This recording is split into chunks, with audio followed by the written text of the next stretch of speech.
As I move along the stream, I realize that every pool, every patch of moss represents a system of life we barely understand.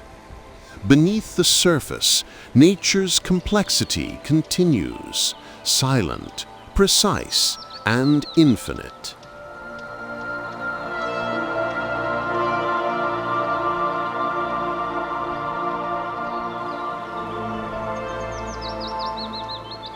In the quiet heart of the valley, just beyond the bend of the river, lies a pond that seems almost alive. It breathes through the rhythm of the ripples. It feeds from the river and gives back to it. Here, the water pauses to think, to grow, to create life.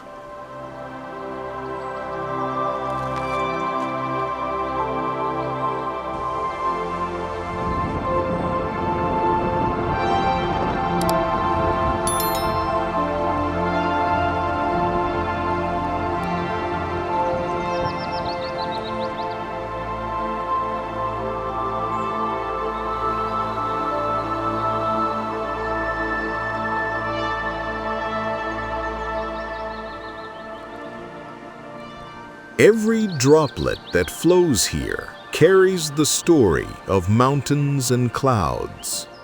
By the time it reaches this pond, it has gathered minerals, spores, and microscopic travelers, seeds of new worlds.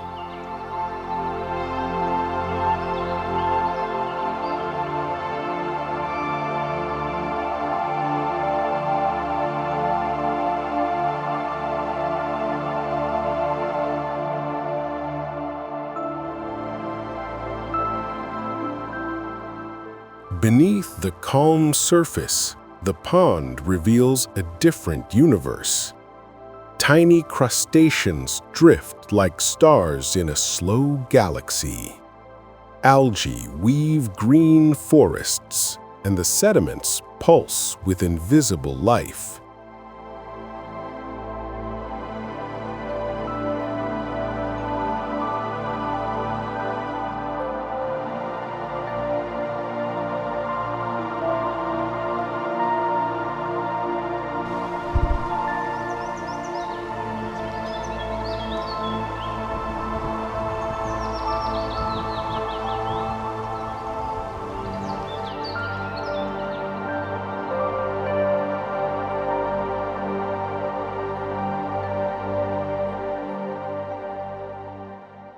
Every grain of detritus here is a world in itself.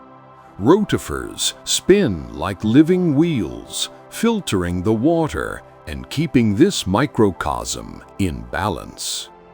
It is an unseen network of exchange, energy moving from sunlight to algae to insects to fish.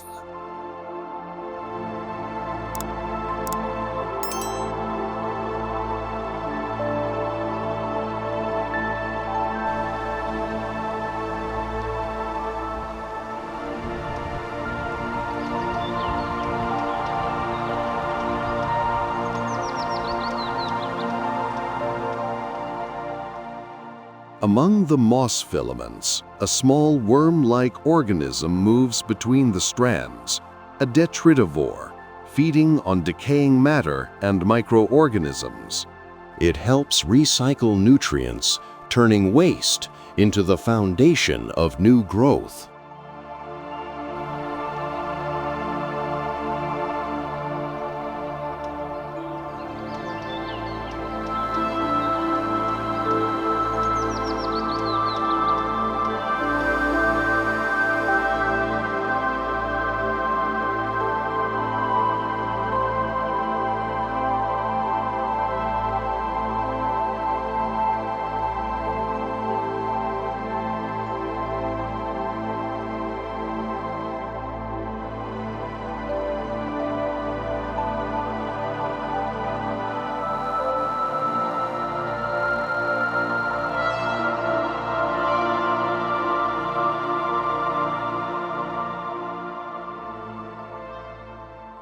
Microscopically, The pond's water reveals rotifers, ciliates, and even small crustaceans, each with specialized movements and feeding structures. They form an invisible ecosystem, perfectly balanced through constant interaction.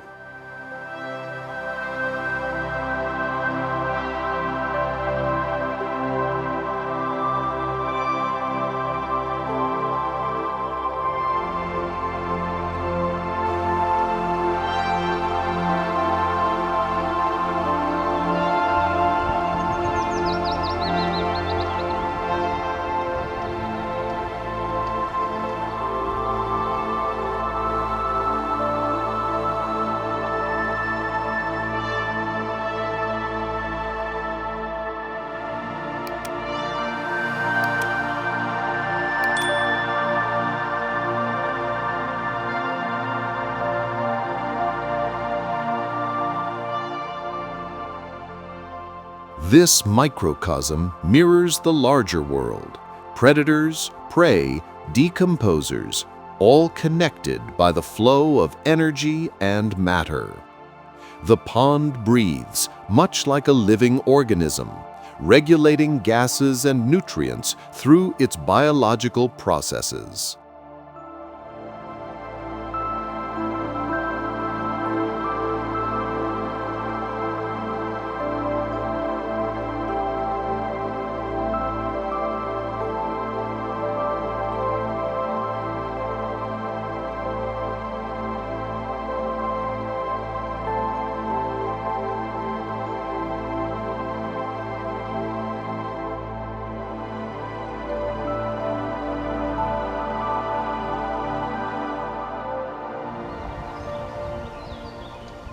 And when the pond overflows, it returns its living gift to the river, a stream of life flowing onward. From mountain to cloud, from drop to sea, the cycle of creation continues quietly, endlessly.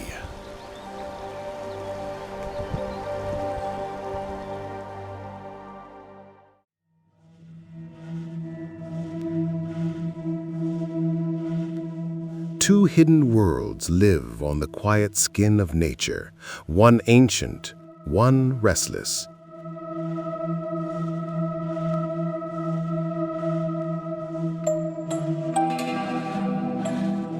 Most people never see them, but once you do, nothing about a simple leaf or stone will ever feel ordinary again.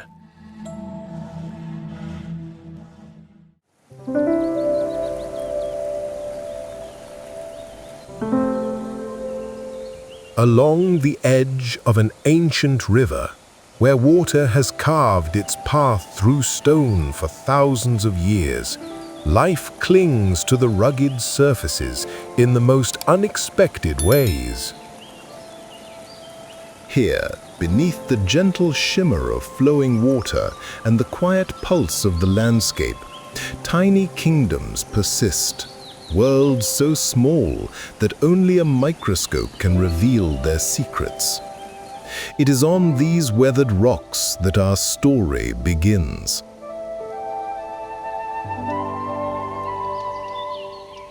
Lichens are among the hardiest life forms on Earth. They grow on rock, wood, the bark of living and dead trees, and even on urban surfaces, enduring conditions that would be lethal to most organisms. Their presence on any surface is often a sign of a relatively clean environment, since many lichen species are extremely sensitive to air pollution. Lichens are among the most remarkable examples of cooperation in nature. In these tiny structures, a fungus and an alga form a resilient partnership that creates an entirely new organism.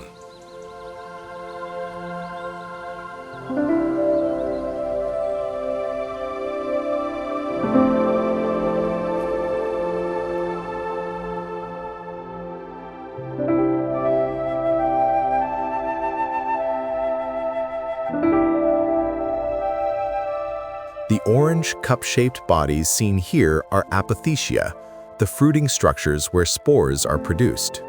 Lichens grow on rocks, tree bark, and even urban surfaces, often acting as the first colonizers that helped build soil and stabilize ecosystems. They remind us how collaboration and adaptation shape the natural world.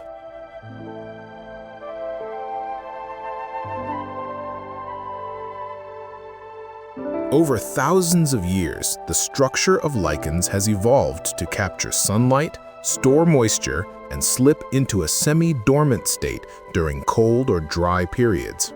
These adaptations have allowed them to become some of the very first pioneers of barren rock, places where no soil exists, yet lichens begin the slow process of creating it.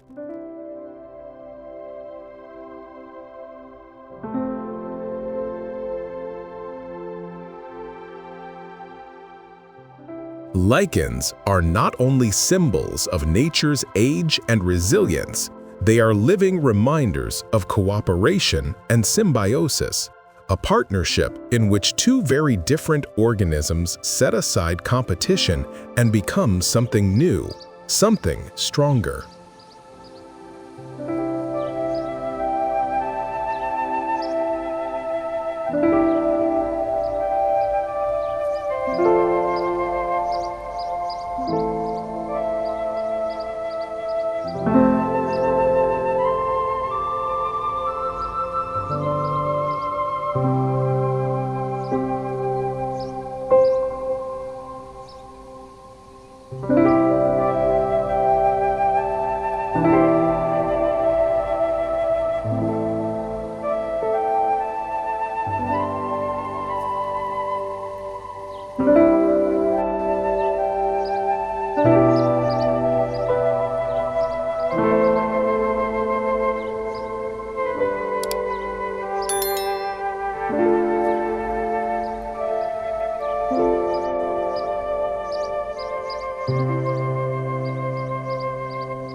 Lichens grow on rocks, tree bark, and even exposed surfaces, quietly preparing the environment for other forms of life. But not all organisms that settle on a leaf share this peaceful nature. Some take a very different role in the story of survival. The orange powder spread across the leaf belongs to a rust fungus, an ancient group of plant parasites. These tiny grains are spores, easily carried by wind and moisture.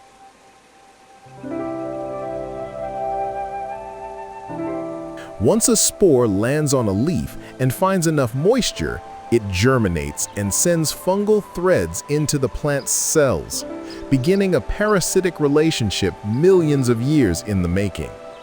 In contrast to the cooperative nature of lichens, rust fungi reveal the competitive and consuming side of nature. When viewed under the microscope, each spore appears as a textured, compact sphere perfectly adapted for attachment, germination, and penetration into plant tissue.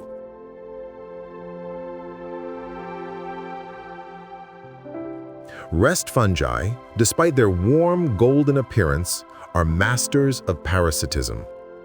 Under magnification, their cup-shaped structures resemble tiny forges, each one crafting spores designed for a journey on the slightest whisper of wind. Their life cycles are intricate, often requiring more than one host. And within every microscopic chamber lies a story of persistence, adaptation, and astonishing biological precision.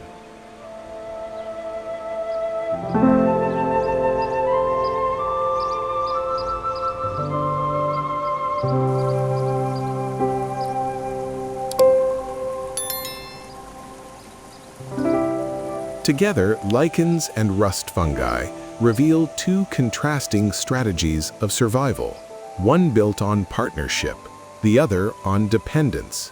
Yet both, in their own way, speak of a universe crafted with intention and intricacy. When we step back from the microscope, we are left with a humbling truth. In the vast tapestry of life, even the smallest forms carry the fingerprints of extraordinary design.